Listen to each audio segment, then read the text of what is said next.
김남준 목사님이라고 하는 분이 오래전에 쓴 예배의 감격에 빠져라 라고 하는 책이 있는데요. 그 책의 여러 내용들 중에 위필드의 일화라고 하는 그런 내용을 소개하는 짤막한 그런 내용이 있습니다. 언젠가 조지 위필드가 강단에서 설교를 하는 날이었습니다. 이렇게 예배당에서 설교를 하는데 한참 설교를 하고 있는데 보니까 다들 말씀을 잘 듣는데 어느 성도 하나가 잠을 자고 있는 거예요. 예배 시간에 잠자고 있어.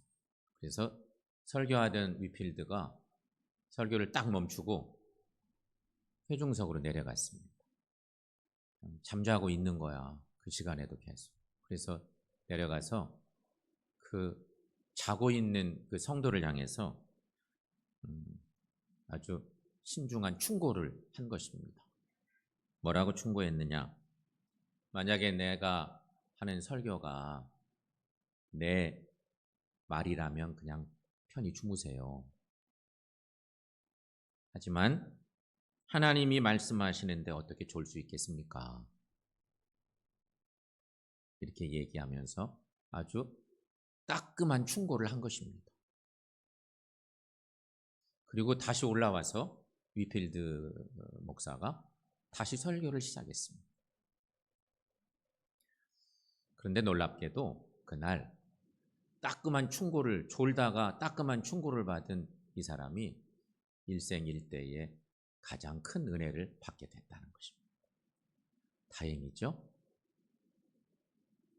웬만한 사람 같으면 다음 주일날 교회 안 나올 수도 있는데 우리들 마음이 잘못하면 그럴 수 있잖아요. 이 얘기가 내 말이라면 그냥 주무셔도 괜찮아. 근데 하나님 말씀으로 듣잖아. 그러니 졸지 마셔야지. 이렇게 얘기했다는 거 아닙니까? 여러분, 예배자는 하나님 말씀을 듣는 자세가 좋아야 합니다. 근데 이게 공식은 알지만 사실 우리가 예배 드릴 때 잘 안 됩니다. 잘 안 돼. 안 되는 이유가 뭔지 아세요? 여러분 마음의 자세가 그럴 수도 있지만 상당히 많은 사람들이 주일 예배 전에 몸이 피곤해서 와. 막 토요일 날 저녁 늦게까지 놀기도 하고 내일 쉬니까 뭐. 근데 그렇게 몸이 피곤하게 해서 오면 예배 시간에 와서 나른하니 이미 준비가 잘 안 돼 있는 거잖아요.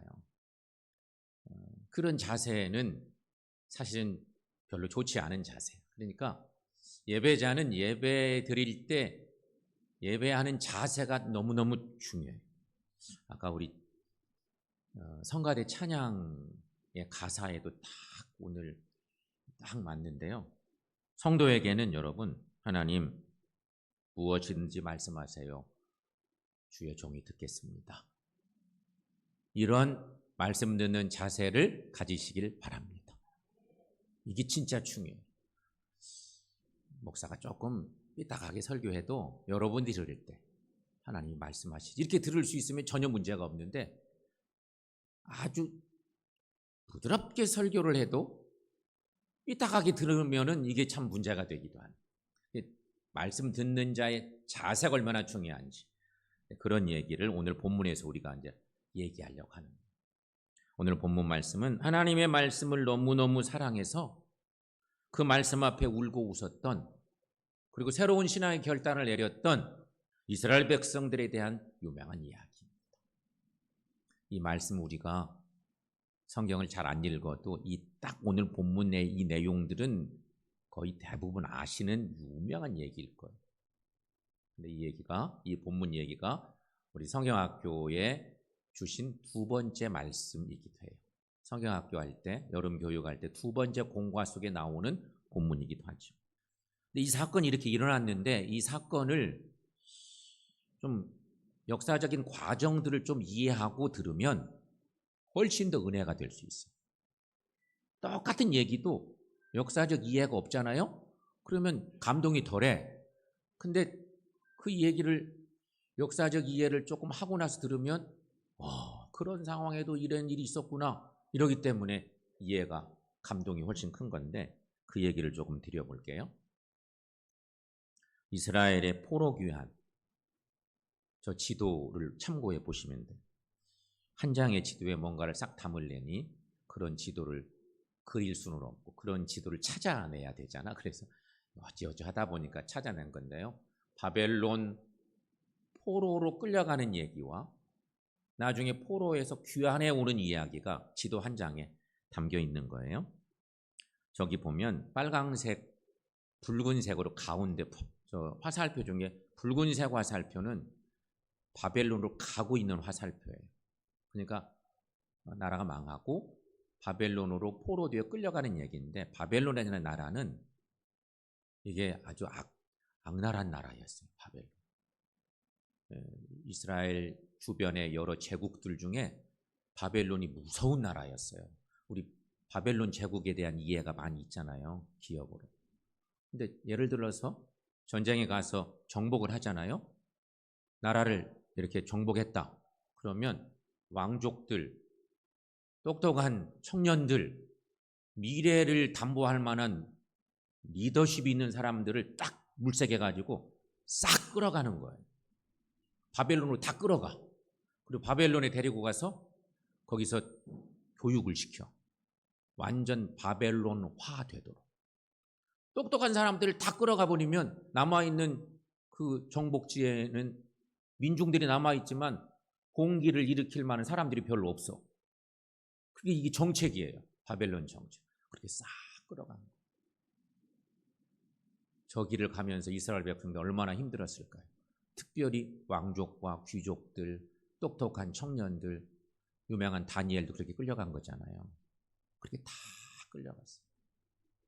그리고 세월이 지나가 약 70년 정도까지 지나가고 그 뒤로 이렇게 귀환해 오는 건데 저 귀환하는 얘기까지 포함되어 있는데 포로 귀환은 한 번에 된 게 아니었어요. 1기, 2기, 3기가 있었어요. 1기, 2기, 3기. 1기 얘기는 저기 지도로 보면 보라색으로 표현된 끌려갈 때와 거의 똑같은 통로로 그 길로 다시 돌아오는 얘기인데 스룹바벨이라고 하는 사람이 리더자가 돼서 하나님의 은혜를 주셨기 때문에 이제 돌아오는 건데 바벨론이 망하고 성경에는 바사라고 기록되어 있는데 페르시아 제국이 딱 등장하는 순간 페르시아 제국의 황제는 끌려온 많은 지배국의 많은 그 리더들을 고향으로 돌려보내. 고향으로 돌려보내는 거예요. 그 일을 시작해. 그래서 1기 팀은 스룹바벨이 데리고 오는데 저렇게도 왔습니다. 와서 한 일이 뭐냐? 예루살렘 성전을 건축합니다.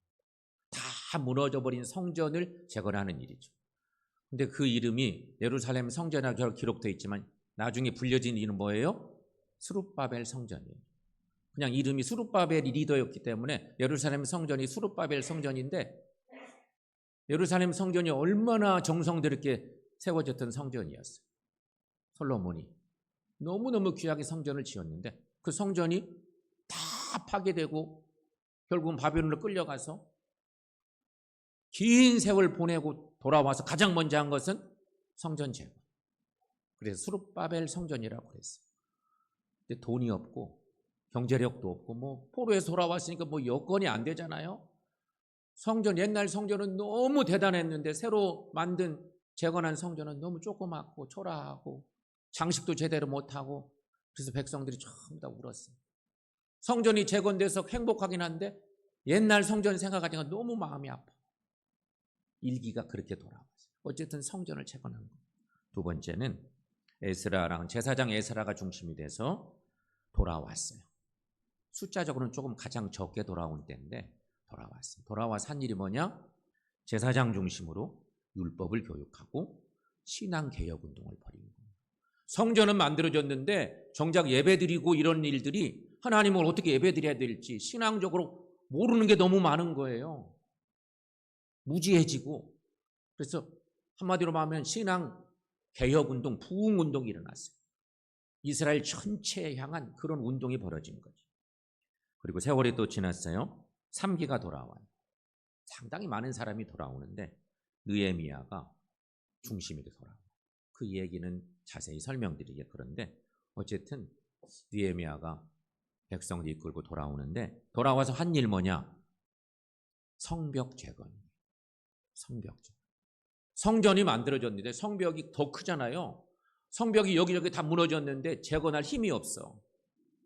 그러니 느헤미야가 이제 새로 생긴 페르시아 제국의 술 맡은 관원장이었잖아요. 바사 왕국의 황제를 돕는 술 맡은 관원장. 그리고 엄청나게 신뢰가 있는 건데 날마다 막 수심이 가득해서 고향 예루살렘을 생각한 마음이 너무 아파. 돌아가서 예배도 드리고 있다는데 여러 가지로 신앙 훈련도 하고 있다는데 성곽이 무너져서 항상 막 여러 가지 어려움을 겪고 백성들이 불안해하고 성곽 안에 살아야 돼. 예루살렘 성곽 안에. 막 노심초사하니까 황제가 어느 날 물었어요. 너 왜 그렇게 수심이 가득하냐? 그러니까 사실을 짓고 했어요. 이만저만합니다. 그래서 제가 마음이 아픕니다. 그래? 내가 도와줄게. 그리고는 막 돌려보내는 거예요. 재산을 몽땅 재물을 주어서 가서 얼른 고치고 와라. 이렇게 된 일이 결국 그래서 오자마자 성벽 재건을 하는 일에 박차를 가요. 그래야만 안전하게 살 수 있으니까. 그런 상황에서 이제 느헤미야 말씀 보면 1절에서 1장에서 7장까지가 성벽을 어떻게 재건했는지에 대한 얘기가 자세히 나옵니다. 성벽 재건 52일 만에 성벽을 재건합니다. 여기저기 무너진 자리들을 일사불란하게 움직이면서 52일 만에 성벽이 완전히 재건됩니다. 그때가 6월 25일이었답니다. 그리고 5일 뒤 7월 1일 날 놀라운 일들을 행하며 하나님께 예배를 드리는데 그것이 오늘 성경 본문의 얘기가 그 내용입니다. 저 그림을 상상도이니까 저걸 이렇게 그림을 참고해서 보시는데 7월 1일 날 이날이 나팔절이고 초막절이라고도 하고 또 속죄일이에요. 속죄. 7월 10일은 대속죄일이고 7월 1일이 속죄일인데 이날 수문 앞 광장에서 하나님께 이스라엘 백성들이 예배를 드립니다. 얼마나 감동이었을까요? 이 상황이 오늘 본문을 이해하는 데 중요한 얘기들입니다. 그런데 예배하는 이날 이스라엘 공동체에 놀라운 일이 생겨요. 그 일로 인해서 정말 신앙이 회복되고 하나님을 사랑하는 믿음의 공동체를 만들게 되는 그런 얘기거든요. 오늘 본문의 얘기가 그것을 핵심만 딱 집어서 말씀하고 있는 건데 이스라엘 공동체가 어떻게 하나님께 사랑을 온전히 고백할 수 있었는지 그것을 오늘 말씀에서 보는데요. 첫 번째, 하나님 말씀 앞에서 일어섰다 하는 것입니다. 제사장 겸 학사 에스라, 스룹바벨은 리더자고 제사장 당시 에스라였는데 제사장 겸 학사 에스라가 모든 백성 앞에서 하나님의 율법책을 딱 지켜 올렸습니다. 율법책을 딱 올리는 것입니다. 그런데 놀랍게도 백성들이 누가 시키지도 않았는데 율법책을 딱 들어 올리는 순간 그 수많은 이스라엘 백성들이 다 일어선 것입니다. 자리에서 다 일어났어요. 예배하는 그 시간. 앉아있던 모든 백성들이 일제히 다 일어난 것입니다. 성경은 이렇게 증거합니다. 오늘 본문 5절 말씀 함께 읽습니다. 에스라가 모든 백성 위에 서서 그들 목전에 책을 펴니 책을 펼 때에 모든 백성이 일어서니라. 아멘. 여러분, 예배하는 자세가 중요하다고 그랬잖아요. 성전을 재건하고 또 신앙 개혁 운동을 벌이고 그리고 이제는 그래도 불안한 것이 많은 것은 성벽이 온전하지 못한 여기저기 막 무너져 있으니까 그런 대로 막 짐승들도 오고 그러지 않았을까요? 여러 가지 어려움을 겪고 그러니까 성벽도 다 재건하고 그리고 예배하는 시간 백성들이 마음속에 놀라운 은혜가 임한 거죠. 그러니까 백성들이 일어났다고 하는 것은 쉽게 말하면 하나님 말씀을 향한 존경과 경외의 마음이 자동으로 생겼다는 거예요. 이스라엘 공동체는 모두가 하나님 말씀을 살아계신 하나님의 음성으로 들은 거죠. 성경이지만 하나님을 본 것처럼 다 일어선다 하는 것입니다. 그리고 제사장 에스라가 너무 감격해 하나님을 찬양합니다. 선창하듯이 제사장이 하나님을 경배하고 찬양하자 백성들은 손을 들고 자동으로 따라서, 우리가 찬양하다 보면 손 들고 찬양하자 그러는데 이 뭐들을 손을 들으라고 그래요. 이런 사람들도 있긴 해요. 뭐 귀찮게 손 들으라고. 그런데 그러지 않은 거예요. 제사장이 하나님을 경배하고 찬양하자 백성들이 전부 다 손을 들고 막 찬양하고 아멘 아멘을 외치고 이랬다고 하는 거죠. 하나님을 경배한 거. 말씀으로 한번 확인해 봐요. 6절 말씀 함께 읽습니다. 에스라가 위대하신 하나님 여호와를 송축하며 모든 백성이 손을 들고 아멘 아멘 하고 응답하고 몸을 굽혀 얼굴을 땅에 대고 여호와께 경배하니라. 아멘. 마음을 다해 하나님을 예배했다는 것입니다. 이게 놀라운 일이 벌어진 거예요. 성경의 역사 속에 이러한 일들이 별로 없거든요. 근데 정말 어려운 시기를 거쳐왔는데 그때 누가 시킨 것도 아닌데 백성들이 전부 다 하나님 앞에서 하나님과의 관계가 온전해지면서 엄청난 영적 회복의 운동이 일어난 거예요. 사랑하는 여러분, 우리는 어떻습니까? 우리는 예배 때, 성경 말씀을 대할 때 어떤 태도를 갖고 있으십니까? 하나님을 사랑하는 사람은 말씀 앞에 몸과 마음의 자세가 달라집니다. 그러므로 여러분, 진지한 태도, 바른 자세로 말씀을 대하십시오. 그 시간에 바로 그것이 하나님을 사랑하는 첫걸음이 되기 때문인 것입니다. 이런 은혜가 우리에게 있기를 축원합니다. 두 번째는요, 하나님 말씀을 확실히 깨달았다는 것입니다. 당시 백성들은 오랫동안 포로 생활을 했습니다. 70년에 돌아오는 예레미야서에 그런 예언이 이미 있고 그 예언대로 70년 정도 지난 후에 1차 돌아왔는데 2차가 돌아오고 3차가 돌아왔잖아요. 3차가 돌아온 시간은 약 140년 후예요. 나라가 망한 지 140년. 70년에 돌아온 귀환한 백성들도 있었지만 여러분 140년쯤 지난 뒤에 돌아왔다. 140년을 사는 것도 아닌데 그 후손들이 돌아온 거잖아요. 얼마나 많이 하나님을 예배하는 것도 잊어버렸을까요? 다 까먹고 자기중심적으로 살고 이런 일이 많았을 텐데 놀랍게도 이들이 돌아와서 하나님의 율법을 잘 이해하지 못하고 살았는데 깨닫게 되는 은혜를 겪는 이 날이 된 거예요. 성경에 보면 여러 이름들이 나오고 7절에 특별히 윗사람들은 백성들이 서 있는 곳에서 그 뜻을 해석해서 백성들이 낭독하는 내용들을 다 깨닫게 해줬다.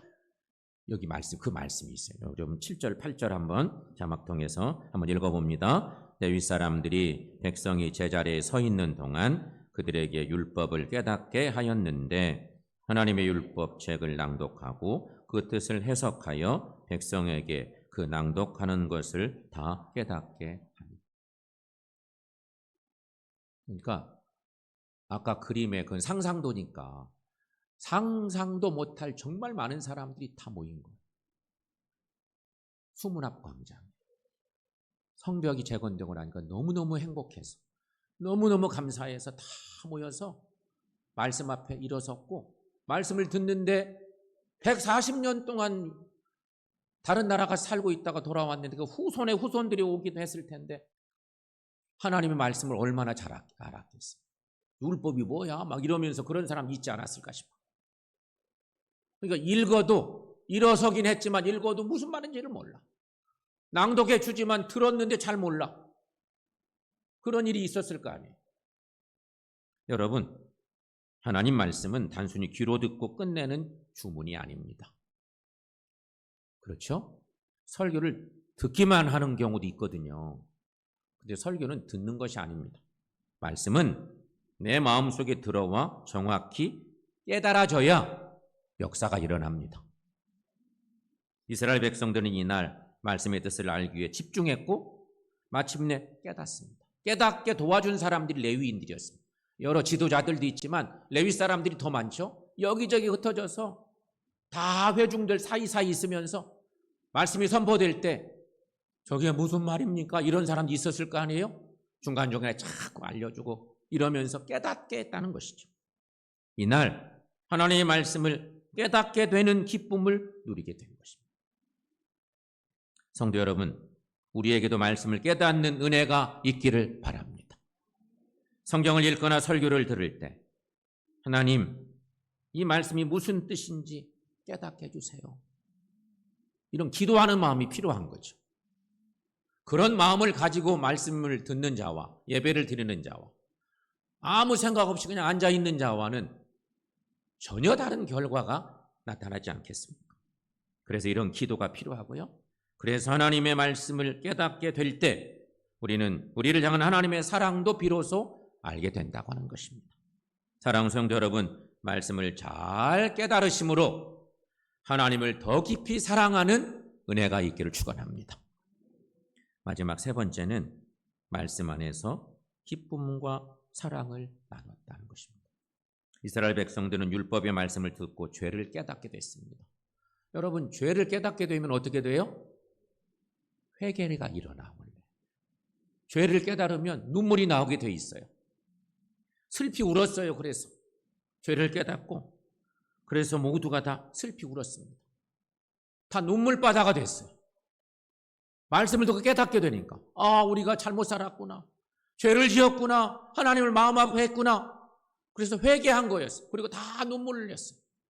그러나 느헤미야와 에스라 그리고 레위 사람들이 오늘은 여호와의 성일이니 슬퍼하지 말고 울지 말자, 그렇게 위로해요. 그런 말씀이 있죠. 오늘 본문 중에 또 읽어봐요. 9절 말씀 여러분 함께 읽습니다. 백성이 율법의 말씀을 듣고 다 우는지라. 총독 느헤미야와 제사장 겸 학사 에스라와 백성을 가르치는 레위 사람들이 모든 백성에게 이르기를 오늘은 너희 하나님 여호와의 성일이니 슬퍼하지 말며 울지 말라. 아멘. 여러분, 하나님의 말씀은 우리의 죄를 깨닫게 합니다. 동시에 하나님의 말씀은 하나님의 사랑을 보여줍니다. 이것이 말씀의 힘입니다. 그러므로 하나님의 사랑을 깨달은 사람은 슬픔을 거두고 기쁨을 회복해야 한다는 거죠.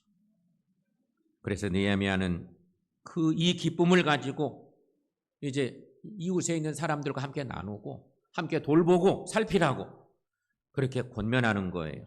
자, 마지막 10절 말씀도 함께 읽습니다. 느헤미야가 또 그들에게 이르기를 너희는 가서 살진 것을 먹고 단 것을 마시되 준비하지 못한 자에게는 나누어 주라. 이날은 우리 주의 성일이니 근심하지 말라. 여호와로 인하여 기뻐하는 것이 너희의 힘이니라. 아멘. 여호와로 인하여 기뻐하는 것이 너희의 힘이니라. 성도 여러분, 우리가 하나님의 말씀을 깨달으면 회개가 일어나는데 말씀을 깨달으면 죄를 멀리하게 되어 있습니다. 그런 은혜가 우리에게 있기를 축원합니다. 또한 하나님의 말씀을 깨달아 은혜 받으면 사람이 변하게 되어 있습니다. 일단 얼굴이 환해집니다. 은혜 받은 사람의 특징입니다. 괜히 자꾸 웃어. 여러분, 은혜 듬뿍 받고 온 사람이 막 찡그리고 다니는 경우 봤어요? 안 그렇거든. 은혜 받으면, 깨닫게 되고 은혜 받으면요, 우리 인상이 변해요. 밝아지게 돼 있어요. 또 하나님의 말씀에 은혜가 나타나면 자동으로 해야 될 일, 옆 사람을 자꾸 챙기게 돼 있어요. 이웃을 자꾸 살피고 도와주고 함께 나누고 그렇게 된다는 거죠. 이렇게 사는 우리 모두가 되시기를 축원합니다. 사랑하는 여러분, 우리는 신앙생활 하면서 늘 고백하는 게 있습니다. 오늘 말씀의 주제 속에도 있습니다. 말씀 주제에도 있는데 우리는 신앙생활 하면 늘 우리가 고백하기 좋아하는 거, 하나님 사랑해요, 이런 고백이죠. 하나님 사랑합니다. 하나님을 기쁘시게 하는 삶을 살고 싶습니다. 이런 고백들을 하잖아요. 사랑하는 여러분, 옆 사람에게 축복하듯이 또 내 고백을 담아서 하나님 사랑해요, 이렇게 한번 옆 사람에게 권면하듯이 고백해 봅시다. 시작. 하나님 사랑해요. 하나님 사랑해요. 아, 그래. 아주 치우가 그냥 또 기가 막 누구 아니 치우가 아닌데 시온인가 누구지 애기가 하나님 사랑한대. 그냥 고백하니까 따라서 하네요. 아이가 너무너무 감사해요. 여러분 하나님을 사랑한다는 고백 이게 신앙생활의 1단계. 신앙생활의 1단계 하나님 사랑. 근데 여러분 하나님을 사랑하는 우리는 적어도 오늘 말씀에 비춰보면 세 가지를 기억하고 사셔야 돼. 말씀 정리할게요. 하나님을 사랑하는 우리들. 말씀 속에 보니까 오늘 말씀에서 그걸 정확히 이스라엘 백성들에게 잊혀졌던 하나님을 사랑하게 하는 놀라운 사건이 일어난 거예요. 어떻게 해야 되나? 첫 번째, 말씀 앞에 일어서는 삶을 사십시오. 말씀 나오면 무조건 일어나라는 얘기가 아니고요. 이 말씀은 상징적인 의미가 있는 거예요. 예배를 드리거나 성경을 읽을 때 늘 예배자로 바른 자세를 가지라는 거예요. 이게 꼭 필요해요. 하나님 말씀 앞에 일어섭니다. 이게 상징적인 사건이라니까요. 예배 때, 설교를 들을 때, 성경을 읽을 때 우리의 신앙 자세가 일어나는 것과 같은 겸손한 자세 가지시기 바랍니다. 두 번째는요. 말씀 깨닫기에 힘써야 된다는 것입니다. 하나님을 사랑하는 사람은 말씀 깨닫기에 힘쓰심에 살아야 돼요. 말씀 앞에 마음을 열고 귀를 기울이셔야 돼요. 예배자의 바른 자세. 그래야 하나님을 계속 사랑하는 삶을 살 수 있잖아요. 세 번째, 말씀이 주는 기쁨을 이웃과 나누는 거예요. 슬픔을 버리고 기쁨으로 이웃 사랑을 실천하는 삶을 사는 거예요. 성도 여러분, 이렇게 사는 사람이 하나님을 사랑하는 우리들입니다. 말씀 안에서 하나님을 사랑하며 사십시다. 그래서 우리의 삶의 모습들이 하나님 앞에 바르고 또 온전해서 우리 예배 공동체 때문에 우리들 때문에 또 우리 이웃에 있는 사람들도 하나님을 만나고 하나님을 사랑하게 되고 주님을 높이는 삶을 사는 은혜가 우리 가운데 있기를 축원합니다. 기도하겠습니다.